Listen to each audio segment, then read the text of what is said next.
Hi, George. Glad you're back. Loads of people have phoned you. Really? I felt just like your secretary. Sorry. I went into the library this afternoon to have a look at a newspaper and I came across something really interesting. What? A book? No, a brochure from a summer festival, mainly Spanish music. Look, I've got it here. Spanish music? I really love the guitar. Let's have a look. So what's this group, Guittarini? They're really good. They had a video with all the highlights of the festival at a stand in the lobby to the library, so I heard them. They play fantastic instruments, drums and flutes and old kinds of guitars. I've never heard anything like it before. Sounds great. OK, shall we go then? Spoil ourselves? Yes, let's. The only problem is there aren't any cheap seats. It's all one price. Well, in that case, we could sit right at the front. We'd have a really good view. Yeah, though I think that if you sit at the back, you can actually hear the whole thing better. Yes. Anyway, we can decide when we get there. So will you fill in the form, or shall I? I'll do it. Name, George O'Neill. Address, 48 North Avenue, Westsea. Do you remember our new postcode? Still can't remember it. Just a minute. I've got it written down here. WS6 2YH. Do you need the phone too? Please. I'm really bad at numbers. 01674 553 242. So let's book 2 tickets for Guittarini. OK. If you're sure $7.50 each is all right. How do you feel about the singer? I haven't quite decided. But I've noticed something on the booking form that might just persuade me. What's that then? Free refreshments. Really? Yes, look here. Sunday, 17th of June. Singer. Ticket, £6, includes drinks in the garden. Sounds like a bargain to me. Yes. Let's book 2 tickets for that. So, what else? I'm feeling quite keen now. How about the pianist on the 22nd of June? Anna Ventura? I've just remembered that's my evening class night. That's okay. I'll just have to go on my own. But we can go to the Spanish dance and guitar concert together, can't we? Yes, I'm sure Tom and Kieran would enjoy that too. Good heavens, £10.50 a ticket. I can see we're going to have to go without food for the rest of the week. We'll need to book 4. Wish we were students. Look, children, students, and senior citizens get a 50% discount on everything. If only. Hello, and thank you for asking me to your teachers' meeting to talk about the Dinosaur Museum and to tell you a bit about what you can do with your students there. Well, let me give you some of the basic information first. In regard to opening hours, we're open every day of the week from 9 a.m. to 8 p.m, except on Mondays, when we close at 1:30 p.m. And in fact, the only day in the year when we're closed is on the 25th of December. You can book a guided tour for your school group any time that we're open. If you bring a school group to the museum, when you arrive, we ask you to remain with your group in the car park. One or more of the tour guides will welcome you there and brief you about what the tour will be about.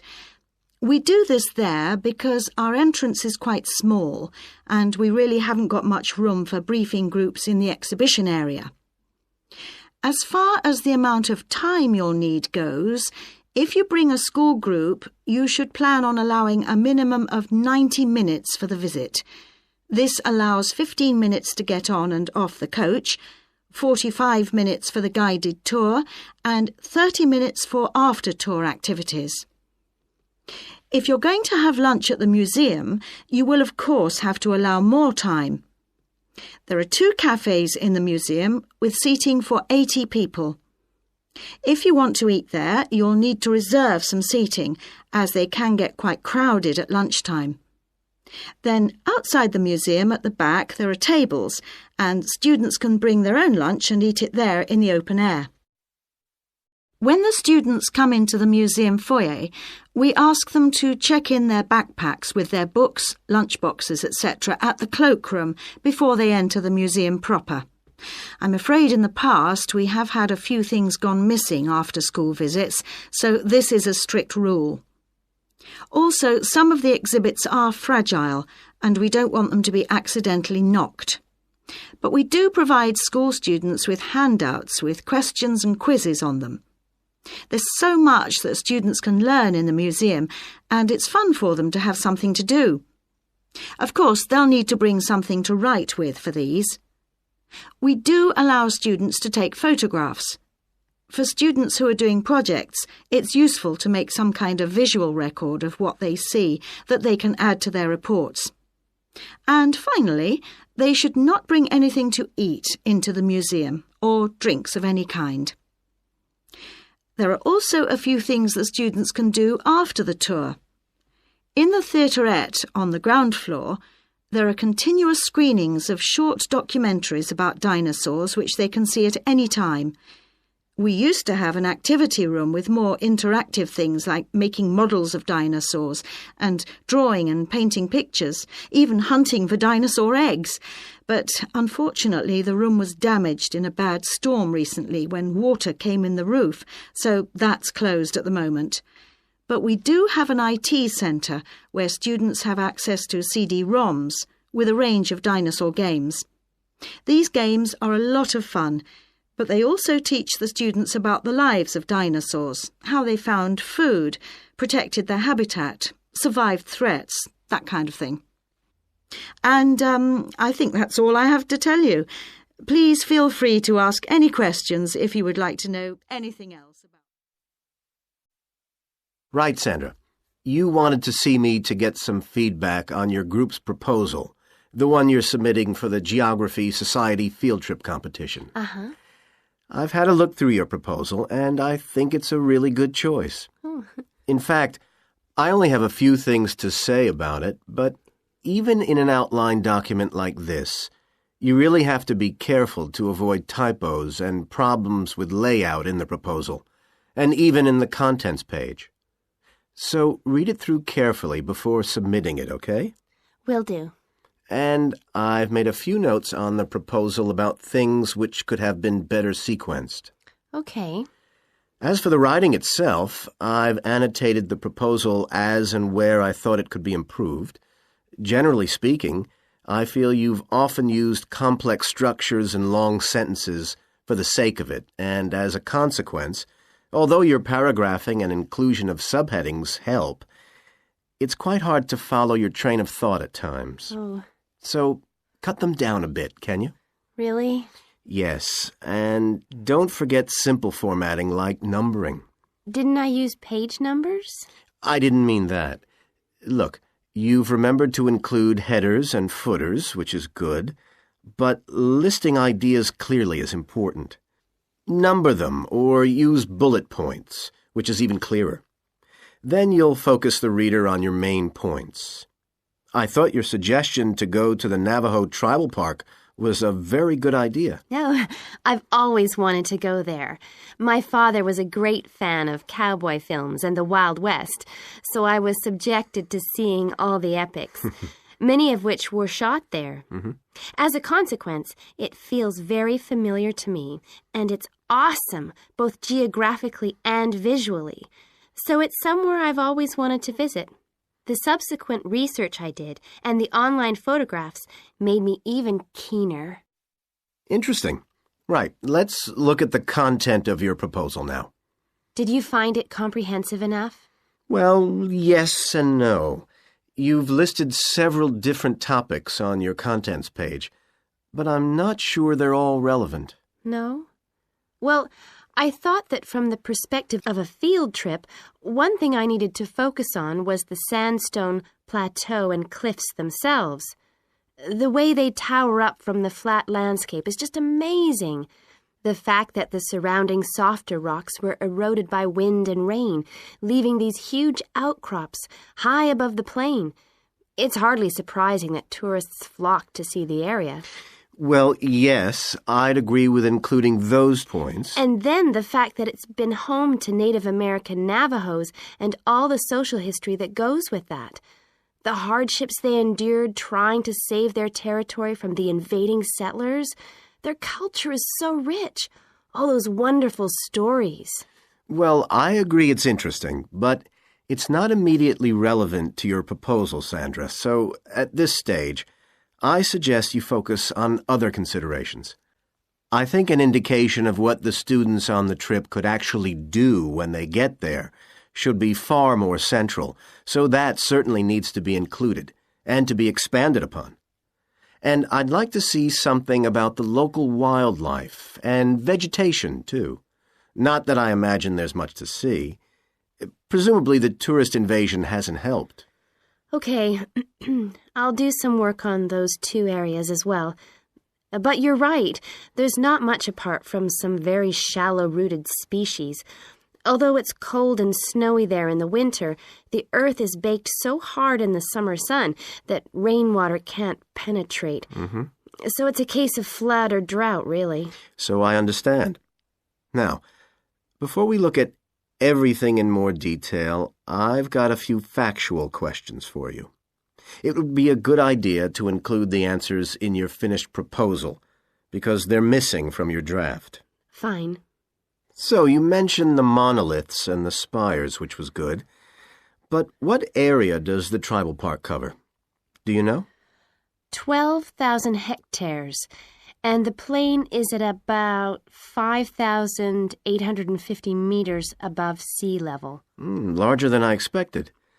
Okay, where's the nearest accommodation? That's a practical detail that you haven't included. Have you done any research on that? Yes. There's nowhere to stay in the park itself, but there's an old trading post called Goulding quite near. All kinds of tours start from Goulding, too. What kind of tours? Well, the most popular are in four-wheel drive Jeeps, but I wouldn't recommend hiring those. I think the best way to appreciate the area would be to hire horses instead and trek around on those. Biking is not allowed, and it's impossible to drive around the area in private vehicles. The tracks are too rough. Okay. Lastly, what else is worth visiting there? There are several caves, but I haven't looked into any details. I'll find out about them. Okay, good. Now what I'd like to know is more about... So, welcome to your introductory geography lecture. We'll begin with some basics. Firstly, what do we learn by studying geography? Well, we learn a great deal about all the processes that have affected and that continue to affect the Earth's surface. But we learn far more than that, because studying geography also informs us about the different kinds of relationships that develop between a particular environment and the people that live there. Okay, we like to think of geography as having two main branches. There's the study of the nature of our planet, its physical features, what it actually looks like, and then there's the study of the ways in which we choose to live and of the impact of those on our planet. Our current use of carbon fuels is a good example of that. But there are more specific study areas to consider too, and we'll be looking at each of these in turn throughout this semester. These include biophysical geography, by which I mean the study of the natural environment and all its living things. Then there's topography. That looks at the shapes of the land and oceans. There's the study of political geography, and social geography too, of course, which is the study of communities of people. We have economic geography, in which we examine all kinds of resources and their use, agriculture, for example. Next comes historical geography, the understanding of how people and their environments and the ways they interact have changed over a period of time. And urban geography, an aspect I'm particularly interested in, which takes as its focus the location of cities, the services that those cities provide, and migration of people to and from such cities. And lastly, we have cartography. That's the art and science of map-making. You'll be doing a lot of that. So, to summarise before we continue, we now have our key answer. Studying this subject is important because without geographical knowledge, we would know very little about our surroundings and we wouldn't be able to identify all the problems that relate to them. So, by definition, we wouldn't be in an informed position to work out how to solve any of them.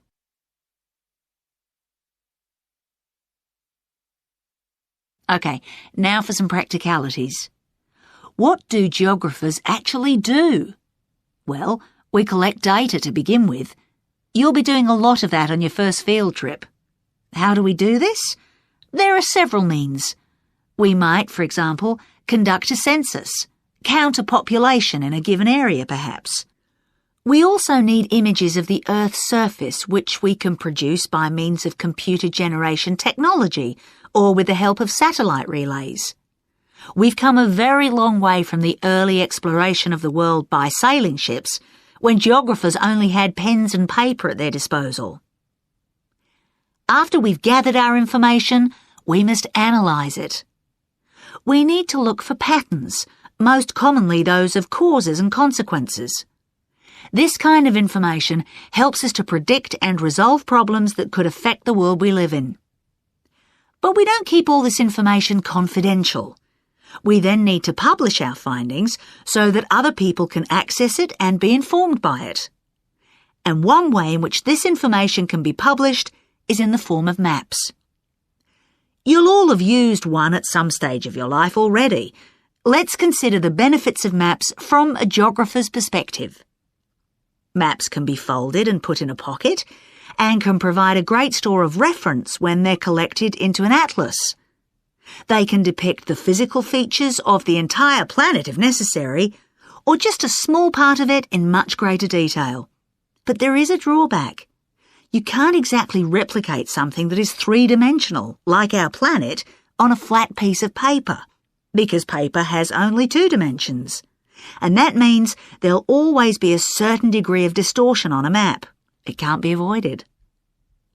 We can also use aerial photographs, pictures taken by cameras at high altitude above the Earth. These are great for showing all kinds of geographical features that are not easy to see from the ground. You can easily illustrate areas of diseased trees, or how much traffic is on the roads at a given time, or information about deep seabeds, for example. Then there are Landsats. These are satellites that circle the Earth and transmit visual information to computers at receiving stations. They circle the Earth several times a day and can provide a massive information. You'll all be familiar with the information they give us about the weather, for example. So, what we're going to do now is look at a short presentation in which you'll see all these tools.